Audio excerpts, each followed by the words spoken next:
Lady Charmaine, and today my guest is known for her high energy, tell it like it is personality. We have watched her career soar to new heights. Now, who said you can't turn a housewife into a celebrity? And she's here today to talk about her brand new show entitled I Dream of Nene, The Wedding, airing on Bravo Tuesdays, 9/8 Central. I want you to help me welcome the bold, the vivacious Miss Lanithia Nene Leakes. Hey, Nene, how you doing? I'm doing good. How are you? Good. Thank you so much for joining me on the show this morning. And I first want to say congratulations on your new show, I Dream of Nene, The Wedding. So congratulations. Thank you so much. And thank you guys so much for tuning in. I really appreciate your support. Now, the one thing I can say about Bravo, Nene, is, see, Bravo knows how to do it. And see, they know that marriage has its benefits. Anybody that's getting married on Bravo, they turn it into a beautiful wedding special because they know how much America loves weddings. And I want you to tell us a little bit about the special. And I'm going to ask you a question about Gregg, too, in just a moment. But tell us about the special and how did Bravo come to just say, you know what, Nene, we want to air your very special day since you're doing it for the second time around. Well, my show is called I Dream of Nene. It's every Tuesday night at 9 p.m., 8 Central on Bravo. And it's about me and Gregg reconnecting, blending our families, and remarrying. I have 9 bridesmaid villas who all are divas and have their own personalities and attitudes about everything that I am doing, who should be standing the closest to me and who should be standing the furthest away from me. And you will see on this show Gregg's 5 children from his first marriage. They will appear on I Dream of Nene. They never were seen on Housewives of Atlanta. So what happened was Gregg and I had gotten engaged, what was it, a year ago, year and a half, almost 2 years ago, and in Miami. And we just got engaged in Miami on New Year's by ourselves. And Bravo heard about it. You guys got engaged. Why didn't you guys let the cameras be there with you? And we said we just wanted to do something on our own. And then they asked us would we be interested in doing a wedding spinoff. And they had offered me spinoff. I was the first housewife of Atlanta to be offered a spinoff, and I was offered one many times. And I always said no because I felt like it's just hard work doing a show by yourself.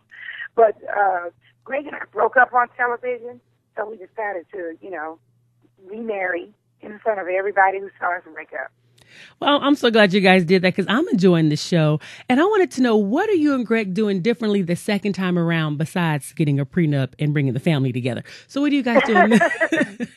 What are you doing differently now to really make sure that it works and the marriage stays cohesive? Gregg and I always dated. But we date. We've always did that, though. But we date. We're trying to, talk to our kids. First of all, our kids mean a lot to us. So it's important that they feel good like we feel. They feel love like Gregg and I feel love. So we're really working hard on that because their kids are grown and they have a relationship with their dad before I was ever in the picture. So we want to make sure that we keep our kids close to us. We are currently seeing a counselor. Gregg and I, he did come on the show with us, though, Dr. Jeff. He did counsel me and Gregg along, so we have a great relationship with him now. So we're doing counseling. My husband never wanted to do counseling. He's an OG. He really thought that black men don't go to counseling. They go to church. So we decided to do counseling and to communicate better because I feel like communication is the key to a successful relationship. If you talk to me, we can almost make anything work. Just let's talk about it. I know that's right. And Nene, I want to commend you on something that you did on the show. Me and my sister, we were talking about it. I love the fact that when you brought his children together, a lot of times people sometimes see the other woman that comes into a relationship or a marriage as the evil stepmother who separates a father from his children, not knowing or understanding, not even the children, what really goes on behind the scenes. And you brought that out on television to let them know your dad, he's like, when you want the children to come around, you let them know that there were times your dad, didn't invite you. So it's not me. Because sometimes the children think it's the other woman. And so you let them know. But I was definitely, let me tell you, I was definitely given the label as a step monster. Mm-hmm. And I was not going to take that. So when they got here, I was like, listen, let me just explain something to you. Your problem is with your daddy, not with me. Because I've asked your dad. Obviously, I want him to be a good dad to Brent, who is our son together. So I want him to be a good dad to his children in order for him to be a good dad to Brent. He needs to be a good dad all the way around. Mm-hmm. I'm not selfish where I'm like, just be a dad to Brent.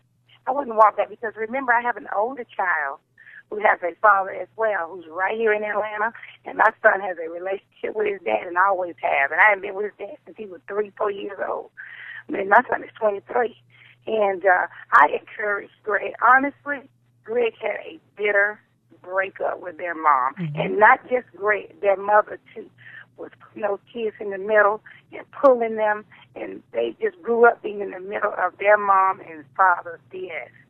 You know? And that's the thing that a lot of times children don't see. The only reason why I can be honest and say this, I understand where you were coming from because I was in your shoes. And when I watched that episode, I'm like, thank you, Jesus. Somebody brought that out because they always look at us and it's like, you have no idea, especially if you have a bitter mother. And sometimes children don't see that their mother is living in bitterness and have no idea. No, they don't. They don't. I never wanted to say that to them, but now that they are grown, I didn't know what else to do. But like, look, we need to talk about the truth here. Your mom is bitter. Greg was bitter, and they just both was in the middle. You guys just caught up in the middle, really, at the end of the day. She wouldn't let you guys come visit half the time. I mean, so I don't know what you want us to do. Greg was trying, and then she said no. And then when she did want them to come, Greg said no. They were just going back and forth, being crazy with each other. And see, and that's why I love it, because I'm like, if kids understood that, it's like, if you knew what the conversation was. But I want to talk to you about your bridesmaid, your longtime friend. I have on the show. Now, was that a little jealousy? Because it seems like because she was with you longer, she didn't like the fact that Marlo was in the wedding, or even your other girlfriends that were in the wedding because she was there longer. And was that a little jealousy, or was that just being a little overprotective of you? Well, Diana, you know, I have known her not the longest, but she's been one of the closest ones to me. You know, she picked up my kids for me. She's just done a lot of stuff. We've been really close. We traveled together and all that kind of stuff. I think that Diana, first, I know her personality. She is definitely a protective person by nature. She's very overprotective. You know, Diana has a way of being so overprotective that she pushes you out of the picture. I feel like Diana was a little bit intimidated that there were other new girls who hadn't been around me as long that were in the picture and that were going to be bridesmaids. I think she's a good, I like to call Diana the security, the gatekeeper. You know, she makes sure, you know, the right person is coming in this circle. Like, you're not coming to stay here. So that we really want you up in here. So she's good about that kind of stuff. But I felt like she wasn't really respecting my feelings on stuff. But her intentions were good. She had good intentions. It's just the way she went about it. Yeah, I thought that was interesting. So I can't wait to see how everything is going to unfold, because the wedding in the end, you could see, was absolutely beautiful. And I just want to thank you, Nene, for coming on the show. And I want to remind everyone to make sure that you tune in to watch I Dream of Nene, The Wedding, airing on Bravo Tuesdays, 9/8 Central.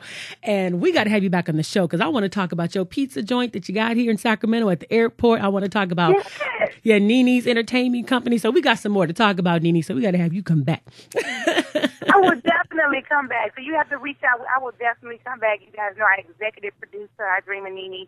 I have a clothing line coming out for Home Shopping Network, and I'm on I Dream of Nene every Tuesday night at 9 p.m. and back on Real Housewives November the 3rd. Yeah, see, we got a lot of stuff to talk about, and I want to thank you so much for coming on the show. It was a truly pleasure to have you. Thank you. You have a great voice, by the way. Oh, thank you. Thank you very much. And have a blessed day. Go ahead. Bye-bye. Bye-bye.